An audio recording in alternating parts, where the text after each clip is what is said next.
Apakah kita hanya berfokus di ekspresi marah, ataukah kita menjelaskan marah? Kita itu biasanya akan memproyeksikan hal itu kepada orang yang posisinya lebih rendah, yang mana dia tidak bisa melawan. Buanglah masalah pada pakarnya bersama psikiater. Buat apa susah? Bahtera Yuda 96.4 FM. Dok, ini di mana-mana sosmed, handphone isinya FS, PC, siapa tadi? RR, si E, terus si M, ya kan? Nah ini semua kan terjadi udah sebulanan ya ini ya. Rangkaian awalnya kan dilaporkan terjadi tembak-menembak antar dua ajudan gitu kan. Karena diketahui bahwa yang dilaporkan awalnya ajudan ini melakukan satu tindakan yang memalukan harkat dan martabat keluarga FS ya, dilecehkan secara seksual. Tapi ternyata kemudian dengan seiring dengan waktu jadi berbeda gitu ya berita acaranya. Akhirnya yang si E ini mengaku bahwa sebenarnya nggak kayak gitu kejadiannya. Kejadiannya malah skenarionya berubah dan sampai hari ini bisa berubah-berubah itu keterangannya. Gimana menurut dokter? Ini kok penuh dengan drama dan bisa berubah keterangannya. Berarti kan masih ada yang disembunyikan ya menurut Anda?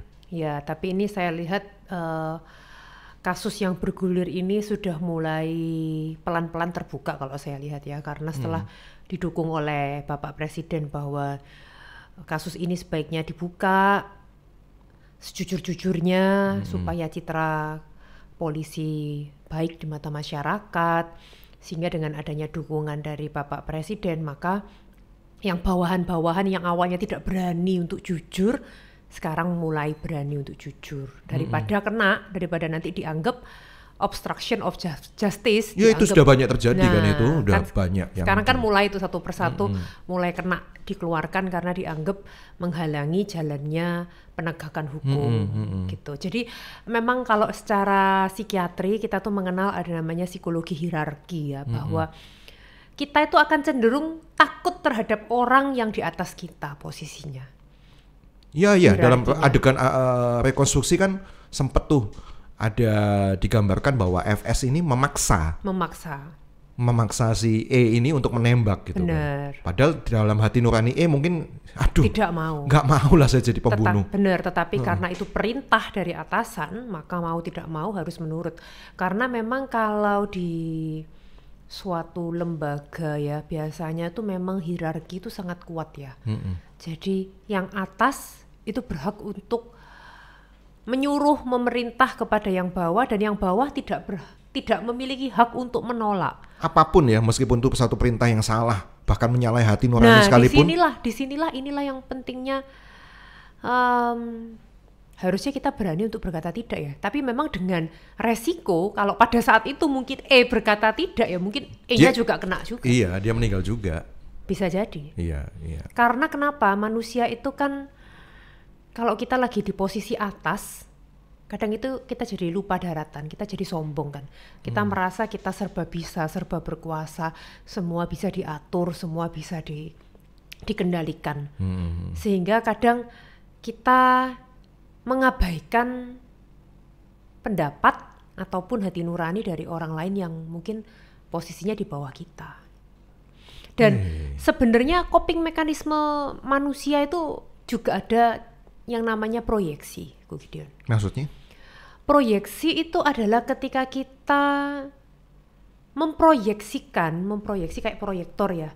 Sinarnya dari sini tapi diproyeksikan ke layar. Sehingga akhirnya layarnya yang jadi kena sinar. Nah, itu kan kalau kita bahasa awam proyeksi kan seperti itu. Nah, tapi di dunia psikiatri ada namanya suatu mekanisme pembelaan ego yang namanya proyeksi. Proyeksi itu ketika kita menyalahkan orang lain untuk bertanggung jawab atas perbuatan yang sebenarnya dari kita. Dan kita itu biasanya akan memproyeksikan hal itu kepada orang yang posisinya lebih rendah, yang mana dia tidak bisa melawan. Oke. Ya, dan jadi, itu terjadi dimanapun. Iya, jadi dalam hal ini kalau kita bicara lagi kasus FS mengakui bahwa dia otaknya. Benar. Dan dia menceritakan bahwa memang dia menyuruh si E gitu ya. Benar. Jadi seolah-olah apa, kayak oke, saya melakukan, akhirnya ngaku gitu. Tapi ya ada juga kesalahan orang lain gitu maksudnya. Bahwa dia nggak sendirian gitu. Ya, dia memproyeksikan ke Iya. E. Itu seandainya mungkin nggak ketahuan ya. Mungkin yang ditangkap mungkin bisa Tetap jadi si E. Oh. Ya kan? Karena kan diproyeksikan kan. Iya, ya ini iya. cuman karena akhirnya si E buka suara, dia berani ngomong sebenarnya bahwa karena udah ada dukungan dari presiden bahwa sebenarnya otaknya dari FS, ya akhirnya FS FS-nya kena ngaku. meskipun dia di atasnya. Oh. Gitu. Jadi memang kita tuh ada namanya mekanisme pembelaan ego, proyeksi, menyalahkan. Itu nggak cuman di dunia kepolisian ya, ataupun di dunia yang hukum atau angkatan. Keseharian ya. Seharian kita aja. Contoh. Misalnya seorang suami dimarahin sama bosnya, bosnya marah-marah. Berani dia marah sama bosnya, ya nggak berani lah dipecat dia. Ke anak buahnya. Akhirnya dia akan marah ke anak buahnya atau mungkin ke istrinya. Nanti istrinya marah-marah ke anaknya. Anaknya akhirnya marah-marahnya ke anjingnya atau ke kucingnya, ya kan? Itu yang namanya proyeksi. Atau displacement ya, salah pindah. Harusnya yang salah si A tapi kita marahnya ke si B. Salah alamat. Bener, salah alamat. Gitu. Dan itu nggak wajar kan mestinya kayak gitu kan. Masa manusia kayak gitu sih? Itu suatu mekanisme pembelaan ego yang tidak sehat, yang imatur. Sekepepetnya sampai begitukah gitu loh Bener. dia melakukan proyeksi itu. Bener. Imatur, jadi kurang dewasa. Harusnya dia bisa berani bertanggung jawab untuk sesuatu hal yang dia lakukan gitu kan. Ya ironis juga ya. Kalau ada leader kemudian sampai immature gitu, tidak dewasa. Ini berarti harus dipertanyakan ini dalam Immature-nya proses. dalam hal pengambilan keputusan ini ya, bukan berarti dia secara keseluruhan. Iya, gitu loh. Dan saya pikir gitu justru logika saya ya. Dia kan harusnya di atas dan dia udah ngerti semua prosedur tentang hukum, tapi kok lebih menutupi emosinya ya saya rasa gitu. Kan bisa aja kalau memang dia oke lah, dia nggak enak hati lah katakan sama si J misalnya. Kan bisa aja dilakukan tindakan apa gitu yang bisa dirancang tanpa mengancam nyawa gitu. Karena kalau udah nyawa ini kan akhirnya jadi terkuak gitu loh. Benar. Keluarga nggak terima menuntut, apalagi dengan cara serah terima yang tidak wajar waktu itu kan, yang nggak boleh dibuka lah, yang apa kan malah menimbulkan banyak pertanyaan. Kenapa itu kok nggak ada di, ya saya bilang gini loh, bisa dibilang pinter sih pinter, tapi kok ada juga luputnya. Dan luputnya itu gara-gara emosional yang menurut saya yang terlalu meledak-ledak sih gitu. Iya memang marah itu boleh, tapi cara marah kita bagaimana? Misalnya ini kita ngomong ya, seandainya memang benar PC dilecehkan secara seksual, padahal ya kita nggak tahu ya, bisa juga apakah ada motif yang lain, mungkin suatu hubungan terlarang, perselingkuhan kan juga bisa, terus cemburu ya kan. Kalau perselingkuhan kan nggak bisa kita hanya menyalahkan Brigadir J karena kan yang melakukan 2 orang kan, ya kan, mau sama mau kan, kita nggak bisa menyalahkan kalau itu. Nah, tapi sebenarnya cara marah kita itu bagaimana, itu yang paling penting. Marah itu boleh, tapi marah kita yang konstruktif atau destruktif. Ya, apakah kita hanya berfokus di ekspresi marah, ataukah kita menjelaskan marah? Harusnya mestinya kalau memang benar seandainya itu terjadi, ya kan bisa dituntut secara hukum, perzinahan kah, atau mungkin pelecehan seksual kan bisa dituntut secara hukum. Toh juga di dalam kepolisian kan gampang untuk bisa menegakkan hukum, itu kan gampang. Itu yang saya nggak habis pikir, Dok, kenapa dia nggak pakai itu gitu loh. Ini kok pakai cara apa ya, cara preman. Ya benar. Untuk ironisnya adalah seorang yang sudah ada di jabatan yang seperti itu loh gitu loh. Berarti psikopat dong itu. Kita nggak bisa secara gampang melihat itu karena saya juga nggak mengenal secara pribadi, dan itu harus ditentukan secara pemeriksaan ya.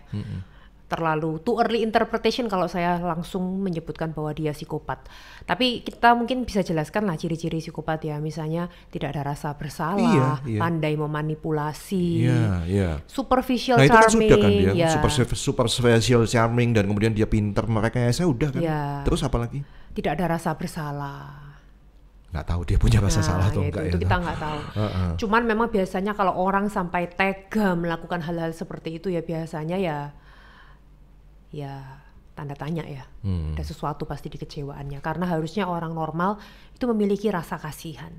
Kita tuh memiliki rasa empati. Kita lihat antara stimulus dan responnya ini seimbang apa enggak.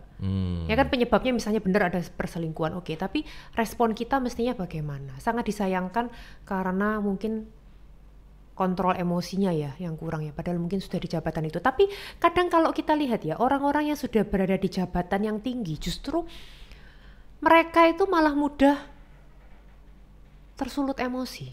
Karena mereka mungkin merasa aku tidak layak diperlakukan seperti ini karena aku posisiku udah memiliki jabatan tinggi. Jadi udah terbiasa diperlakukan dengan baik, sehingga dia bisa marah besar ketika ada orang yang memperlakukan dia dengan tidak baik. Karena ya ngerasa, emang siapa lo? Gua lo udah posisinya kayak gini kan, kadang gitu ya. Lain cerita ya kalau pelakunya bintang 3 atau bintang 4 ya, di atasnya dia ya. Ya, nggak berani. Lain ceritanya itu. Oke, sekarang saya mau berarti tadi Dokter Emi melihat bahwa kalau toh ada kayak R atau E melakukan ya karena memang satu hierarki yang membuat harus taat gitu ya. Bahkan sampai melawan hati nurani. Dan kita tadi udah singgung dari seorang FS yang mungkin bisa jadi ada ciri-ciri tadi immature, ciri-ciri antisosial, tapi harus diperiksa lebih lanjut ya, terlalu tapi itu early interpretation. Kan Dokter Aimee belum memeriksa secara langsung juga, biarkan nanti ada juga dokter forensik kayak gitu kan, psikologi forensik yang akan menelitinya.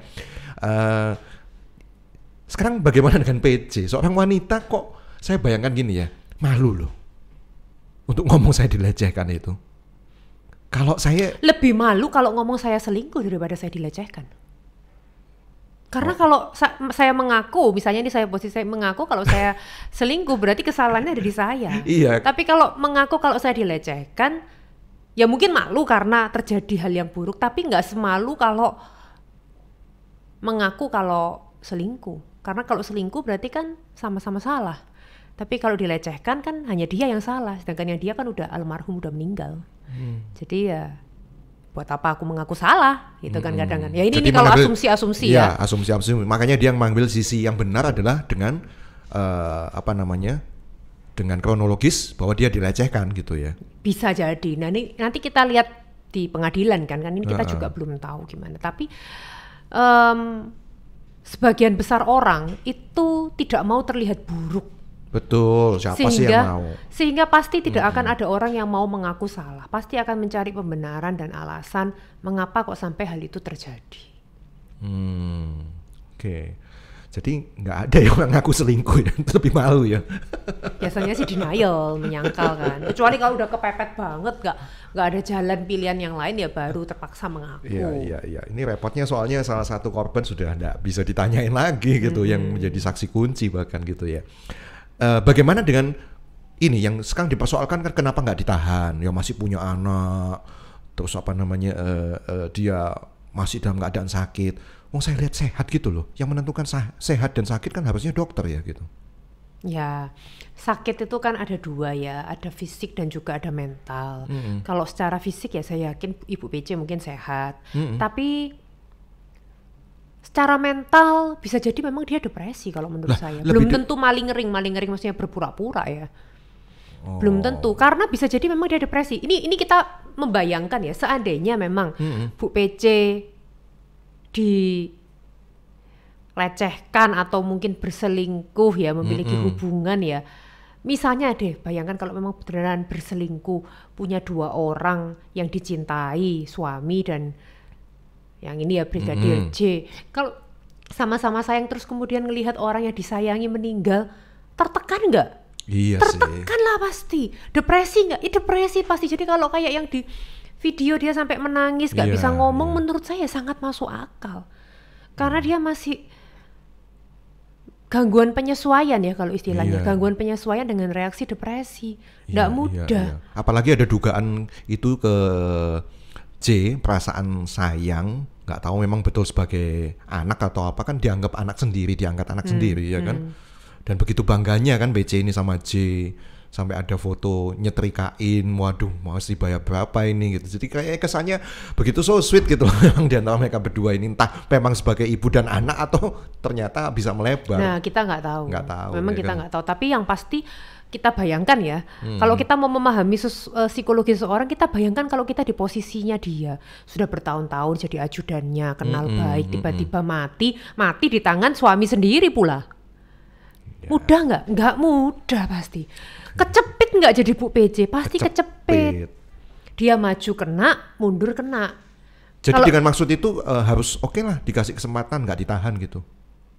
Oh kalau itu nanti harus ada pemeriksaan dari, kalau memang kan secara fisik kan sehat, kalau secara kejiwaan ya harus diperiksa oleh assessing psychiatrist, oleh psikiater yang dari kepolisian untuk dilihat apakah memang secara mental bisa nggak menjalani pemeriksaan gitu atau kuat nggak gitu, karena dia mungkin kecepet itu serba salah, maju kena mundur kena. Kalau dia nggak belain suami kepada keadilan, kasihan dong suaminya. Tapi sebaliknya kalau dia bela suami, dia juga mungkin merasa bersalah, dituntut dari keluarganya Brigadir J, makanya nggak mudah. Tapi memungkinkan nggak satu saat memang dia harus mengambil satu sisi keputusan? Pasti harus, mau tidak mengorbankan mau. yang lain gitu. Pasti. Ini kan mau, dilema gitu mau. kan, kecepit antara kiri dan kanan gitu. Tapi kalau dilihat secara kedekatan, dekatnya kemana? Ya pasti dekatnya ke suami toh. Jadi kemungkinan pasti akan ya harusnya yang membela suami, kemungkinan loh ya. Iya. Terus saya kan lihat orang mulai banding-bandingin kan gitu loh. Kok kayaknya hukum ini menjadi tumpul kalau ke atas, kalau ke bawah tajam banget. Masih ingat Vanessa Angel? Ketika itu anaknya 4 bulan loh, di penjara loh. Lah ini kan udah berapa? Udah gede lah. Paling nggak lebih gede dari 4 bulan lah gitu loh. Kalau coba dibandingin gitu loh. Iya. Nah. Sampai itu Vanessa Angel dulu kan sampai ngambil susu aja ke penjara gitu loh. Angelina Sondak sorry ya kan? Angelina Sondak juga ya, Vanessa Angel juga waktu ya, itu Vanessa kan Angel juga. Ini kan jadi kayaknya kok apakah ini seorang istri jenderal ya akhirnya dia mengalami perlakuan khusus gitu, apa betul-betul nggak sehat gitu Nah loh. itu kita nggak tahu kenapa kok DPR sampai membela seperti itu ya. Itu harusnya kan biarkan kepolisian dan penegak hukum yang menentukan ditahan atau enggak. Kenapa kok sampai DPR turun tangan, ini juga tanda tanya gitu loh.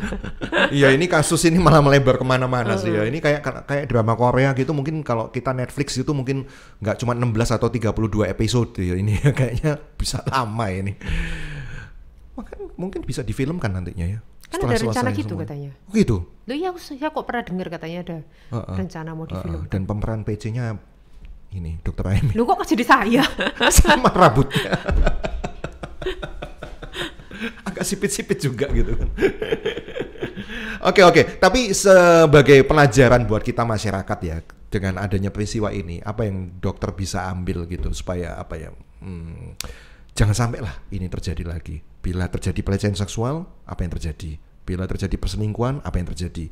Bila terjadi dipaksa oleh atasan di mana kita punya hati nurani yang berbeda, gimana caranya? 3 poin ini saya tanyakan.